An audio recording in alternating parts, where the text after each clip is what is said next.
पढ़े लिखे मूर्ख। एक गांव में 4 दोस्त रहते थे। एक दिन वो सब एक साथ बैठकर उच्च विद्या के लिए काशी जाने की बात कर रहे थे। तो दोस्तों, कल ही हम काशी के लिए चलते हैं, क्या कहते हो तुम सब? प्यारे दोस्तों, हमें लगता है व्यवहारिक बुद्धि उच्च विद्या से ज्यादा जरूरी होती है। नहीं नहीं, उच्च विद्या ज्यादा जरूरी है। मुझे कोई ब्याज नहीं है उच्च विद्या से, क्योंकि मेरे लिए व्यवहारिक बुद्धि ही ज्यादा मायने रखती है। नहीं, मैं नहीं आऊंगा। 3 दोस्त काशी में उच्च विद्या के लिए निकल पड़े। चौथा दोस्त उन लोगों के साथ नहीं गया। कुछ साल बाद 3 दोस्त गांव में लौटते हैं। उन्होंने अपनी उच्च विद्या का शिक्षण पहले ही ले लिया है। हम जैसे पढ़े लिखों के लिए यहाँ कोई अच्छी नौकरी नहीं है। चलो शहर चलते हैं अच्छी नौकरी ढूंढने।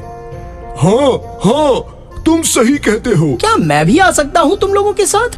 तुम्हें कोई विद्या नहीं है, तुम क्या करोगे शहर जाकर जब तुम में कोई विद्या ही नहीं? उससे फर्क नहीं पड़ता, मैं उतना तो चालाक हूँ कि शहर में जाकर पैसे कमा सकता हूँ। 4 दोस्त शहर के लिए निकल पड़े। देखो दोस्तों, एक मरा हुआ शेर। मैं अपनी विद्या से इसकी हड्डियां एक कर सकता हूँ। मैं इसकी खाल इसकी हड्डियों में पहना सकता हूँ। मैं अपनी विद्या से इसमें जान डाल सकता हूँ। संभल के, शेर सबको खा जाएगा अगर तुमने इसमें जान डाल दी तो। तुम्हें कुछ नहीं पता, तुम बस हमारे प्रयोग को नाकाम करना चाहते हो। 3 दोस्त अपना प्रयोग शुरू कर देते हैं।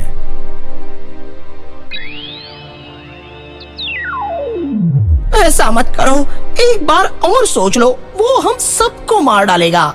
राजू को समझ में आ गया कि वो सब नहीं रुकेंगे, इसलिए खुद को बचाने के लिए वो झाड़ पर चढ़ गया। शेर जिंदा हो गया और तीनों दोस्तों को मार दिया और एक एक करके वो सबको खा गया। ओ नहीं, तुम्हें विद्या से पहले अपनी व्यवहारिक बुद्धि का इस्तेमाल करना चाहिए था। एक ही दोस्त जो जिंदा था वो चौथा दोस्त था जिसने अपनी व्यवहारिक बुद्धि का इस्तेमाल किया। तात्पर्य, विद्या व्यवहारिक बुद्धि के बिना कोई काम की नहीं। सांड की सलाह। एक किसान के पास एक सच्चा सांड था जो उसे हमेशा खेती करने में मदद करता था। एक दिन एक कीड़ा सांड के पीछे पीछे घूमता है। तुम कितना परिश्रम करते हो, तुम किसान को खेती करने में मदद करते हो, तुम जगह जगह उन्हें बैलगाड़ी में खींच कर लेके जाते हो, और उसके बदले में तुम्हें क्या मिलता है? बस कुछ घास और चारा। क्या दुर्भाग्य है। प्यारे दोस्त, मुझे कोई शिकायत नहीं है। मैं इंसान की सेवा करके खुश हूँ। वो लोग भी मेरी अच्छे से देखभाल करते हैं। इंसान बस तुम्हें अपने मतलब के लिए इस्तेमाल करते हैं, इसलिए मैं कोई इंसान के लिए काम नहीं करता। बदले में मैं उनका खून चूसता हूँ और तुम उनके दास बन के रहते हो। देखो मुझे, मैं कितना छोटा हूँ, फिर भी खून चूसता हूँ। मैं इंसान का काम करता हूँ क्योंकि वो भी मुझे अच्छे से खिलाता है। वो रोज मेरी देखभाल करता है। वो मुझे रहने के लिए घर देता है। बीमार रहने पर मेरी देखभाल करता है। वो मुझे शाबाशी भी देता है और मेरे साथ प्यारी प्यारी बातें करता है। वो मेरी अच्छाई की दाद देता है क्योंकि मैं उनके काम सच्चाई से करता हूँ, समझे? तुम जितना करते हो उनके सामने ये बहुत कम है। तुम दिन रात उनके लिए काम करते हो और उसके बदले में वो बस शाबाशी देते हैं। मुझे लगता है कि मैं तुमसे ज्यादा बेहतर हूँ, जबकि मैं तुम्हारे शरीर से बहुत छोटा हूँ। शर्म आनी चाहिए तुम्हें। तुम बुद्धू हो, खुद पर गर्व मत करो। इंसान तुम्हें पसंद नहीं करते क्योंकि तुम मुफ्त का खून चूसते हो। तुम किसी भी तरह उन्हें मदद नहीं करते। तुम बस इंसान के लिए कीड़े हो। मुझे फर्क नहीं पड़ता।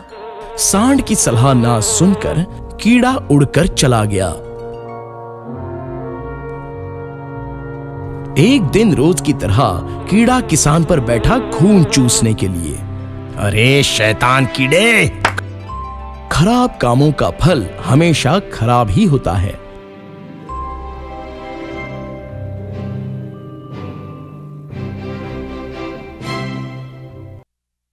जल्दबाजी में राजा चित्रसेन फूलदानियों का शौकीन था।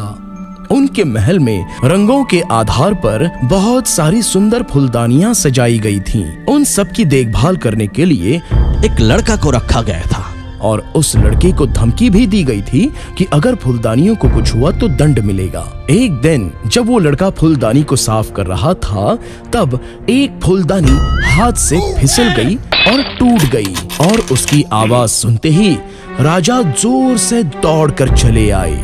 ये तुमने क्या किया? तुमने मेरी सबसे कीमती चीज तोड़ दी। तुम्हें इसके लिए दंड मिलेगा। इसे फांसी दे दो।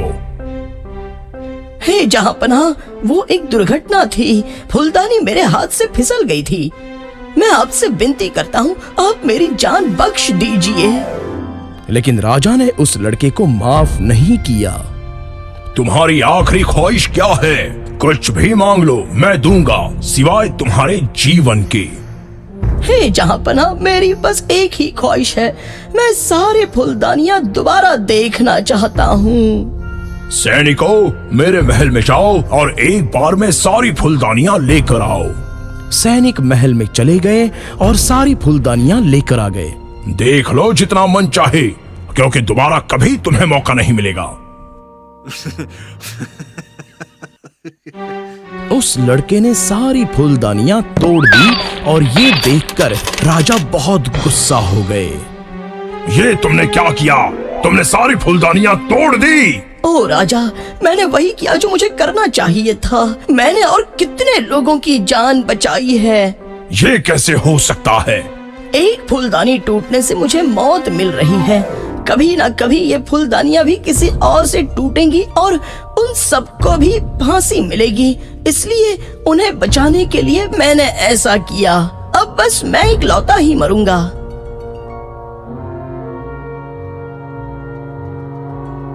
लड़के, मैं तुमसे एक मत हूँ। तुमने मेरी आंखें खोल दी। मुझे तुमको क्षमा करना चाहिए और मैं तुम्हें अपनी सभा का एक सम्माननीय पद दूंगा।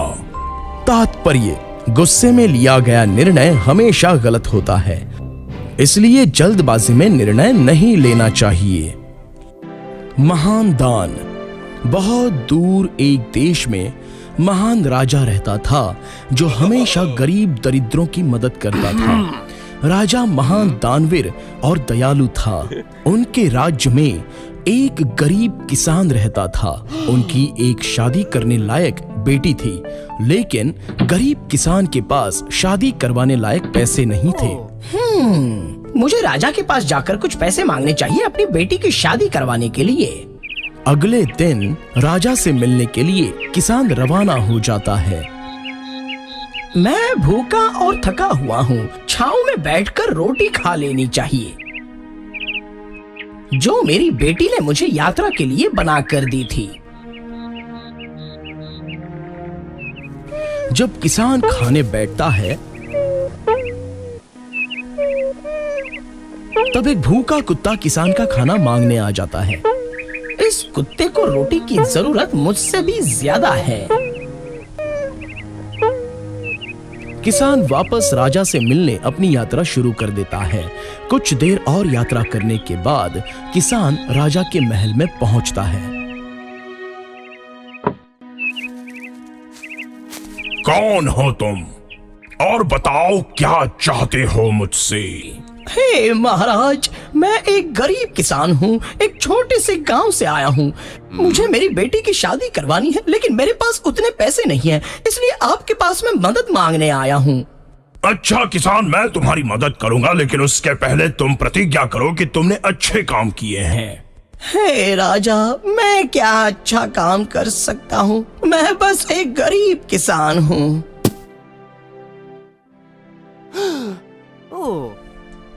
मैंने बस आते वक्त एक सड़क के कुत्ते को रोटी खिला दी थी। बस यही एक अच्छा काम किया है मैंने महाराज। मुझे तुम्हारे अच्छे काम की परीक्षा करनी होगी। मैं तुम्हारे अच्छे काम को मापना चाहता हूँ धर्म और स्वर्ण मुद्राओं से।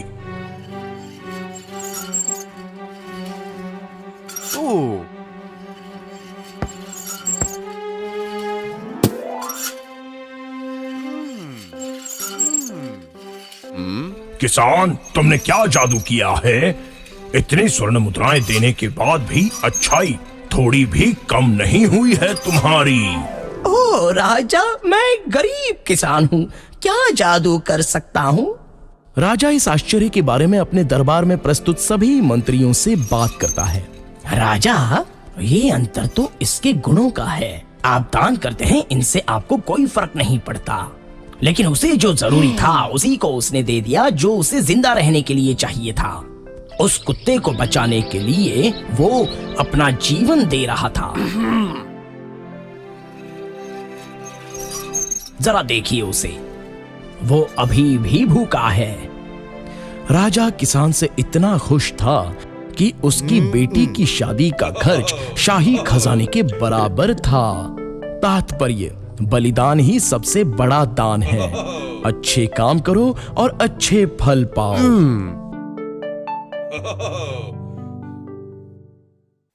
भाग्य और ज्ञान।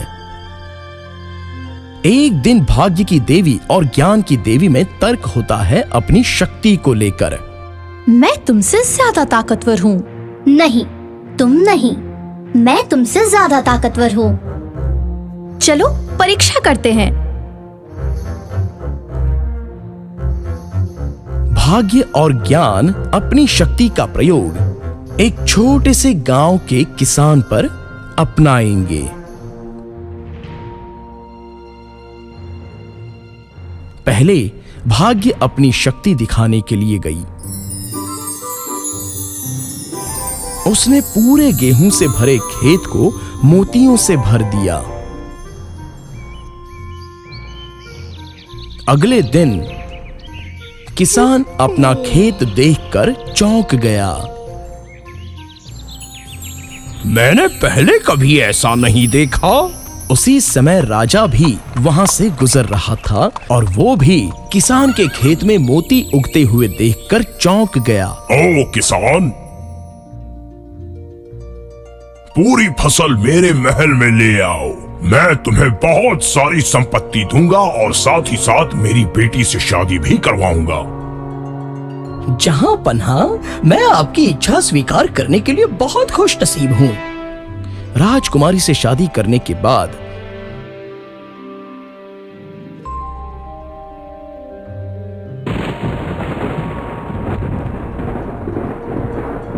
राजकुमारी किसान के पास बैठी, तब उसे अचानक से एक कहानी याद आ गई, एक दानव की जो लोगों के पास बैठ जाता था और उन्हें खा जाता था।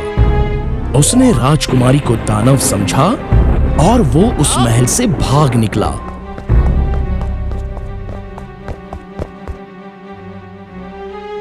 राजा गुस्सा हो गए और उनके आदमियों को आदेश दिया कि वो किसान को महल में ले आए और फांसी पर लटका दे। देखो क्या किए हो बेचारे को। अब मैं उसके दिमाग में घुस के तुमको साबित करूंगी। किसान के दिमाग में ज्ञान का संचार होता है और अचानक किसान सतर्क हो जाता है। जहां पन्हा, किस जुर्म के लिए मुझे फांसी पर लटका रहे हो? बताए जाने पर उसे अपनी मूर्खता का एहसास हुआ और चतुराई से बहाना बनाया।